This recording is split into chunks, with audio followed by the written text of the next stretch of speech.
Hey, Dr. Rowe here. Hope you're well. Just setting up the camera there.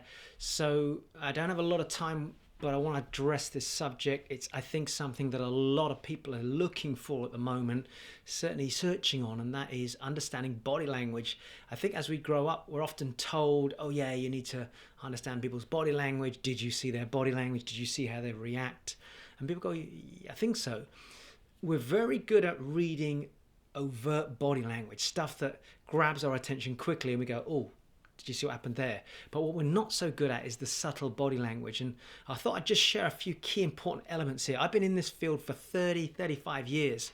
And over those years, not only have I been able to present to audiences and work on a one-to-one basis in small groups, even down to like intimate coaching in this field, but I've been able to show people in an instant how to read somebody quickly. We just ran an event just recently where I think most people were shocked. Just within a matter of minutes, I was able to tell, for example, if somebody hadn't proposed to their girlfriend in terms of their marriage.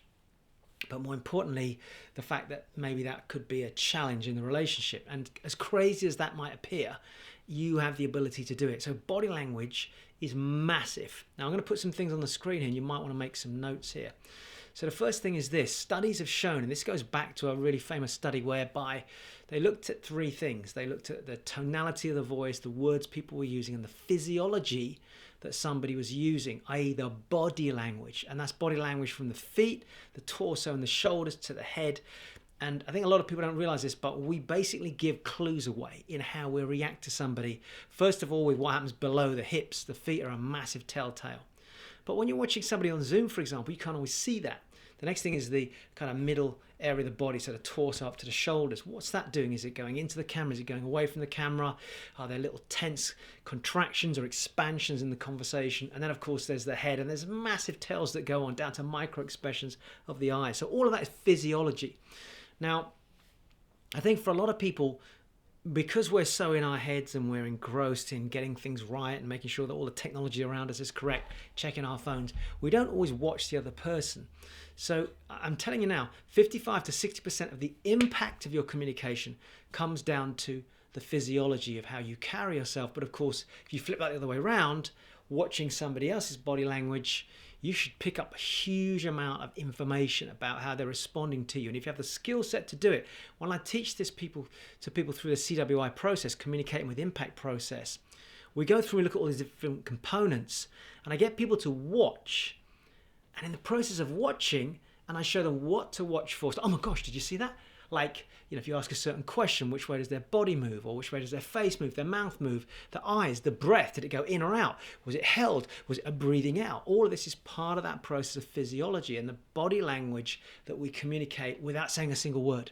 So that's really important. Second thing is, what's the application of this?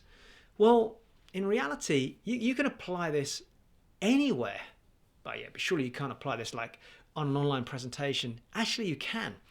Because if I'm giving a presentation to a camera, to a group of people that I'm not actually in front of, I can still use my body language in a certain way to get the impact across to you. So I can use it to communicate with an impactful message, but equally I can use it to watch somebody remotely on a Zoom call, live to live, face to face, one to one, in front of a group. How's my audience reaction? Over there, she didn't like what I said. He loved it. She's leaning forward. She's more trusting. That person's not at all with me. I mean, I can literally monitor 100 people and get a completely different vibe from everybody. Or maybe part of the group is in rapport and in synchronicity with me, and part of the other group isn't. So, for example, if you're a speaker, this is an amazing tool to be able to create the ability to implement. And when I teach this from the communication system, this is in the them part of the CWI process. And if you don't know what that means, I strongly recommend that you go and take the test. I think I've sent the link here. Anybody can take the CWI test, which is free. It takes about 6 or 7 minutes. The output from that may throw you into the area of the system that is about them. And then it will narrow you down to a specific component in the system. And if you can find out what that is, that may show that you're not great at, for example, observing and reading body language. And so you need to know that. So what the test does, it gives you the ability to go, okay, so I kind of get this, but is this an area I need to work on? Or it might be an area I need to focus in on. And the test will give you the output from that. You get a video from me explaining a little bit about the output, which is great. So application can be anywhere. personal, private, professional, big stage, small stage, one-to-one, any situation on an intimate level as well. The consequences of not knowing how to apply this on a personal level, relationships, your kids, if you were able to understand their body language and express yourself with a different way, different energy, different enthusiasm. Imagine how you'd connect with them. What about your partner? If for years and years and years couples start to drift apart and they've gone numb to the body language of the other person, they switch off, they disengage, become disassociated. Not healthy in relationships. From a job perspective, imagine being in a job where you have the ability to read people's body language, even your boss, for example. You're going for maybe a pay rise, or you want to get promotion in the job. You can learn to watch, study, read body language, almost to the point, if you get it right, of reading their mind. Imagine having the ability, we actually teach this on my live events, how to read somebody's mind. It's a combination of the mind and the body. And the beauty for that is you can position a conversation in such a way to get somebody to tell you the truth and test them. And if it's going in the direction that you don't want it to go, you can steer the conversation back. Or it might be that you choose to step away from that whole conversation because you don't feel this person's alignment, because they're not being honest with you. So this is the power of it. And of course we can start to, I've gone slightly fuzzy there, so let me come back in again.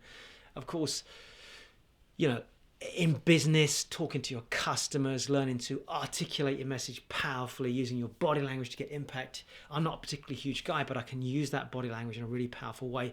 But I can also use it to read people to make sure I've got my conversation going in the right direction so I get the best outcome from that interaction. The consequences are dire if you get this wrong.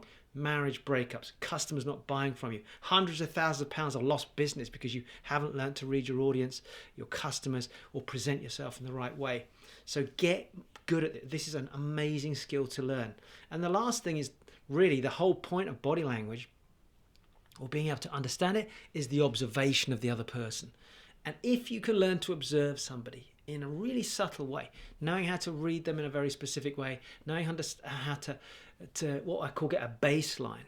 And you get a baseline through the process of asking the right questions. Questions, their body language gives off massive clues. I mean, literally, I was demonstrating this last weekend on our CWI event, talking people through the process, and they were fascinated. We dropped them into breakout rooms where the opportunity to test it, and people were coming back going, oh my gosh, we had one chap at like 50 years of not looking into people's eyes and really engaging with them. He was literally able to see what was going on by watching their body language and their facial gestures and their breathing patterns to tell, actually that person's not telling the truth, or they didn't like what I said there.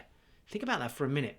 Imagine every conversation you have, you can develop a greater and greater rapport because you're totally in synchronicity with their communication, body language, the tonality and the words that they're saying, but also what they're using from a point of view of their mindset as well. This is an incredibly powerful skill to learn. It kind of starts though with you understanding where your strengths are and your weaknesses are, and that's why I developed the CWI test. So if you haven't read it, haven't gone through the test, go and take it and then find out what the output from that is, and then I'll give you some steps to take to really maximize your skill in this area. Get this right and you'll climb the corporate ladder. Your business will explode. Your customers will come to you, whether it's through social media, through the written word, even, you can believe it or not, this can work, but even through video online, social media, speaking in front of audiences. If in your relationship, it'll bring you close together with your partner. Master this amazing skill.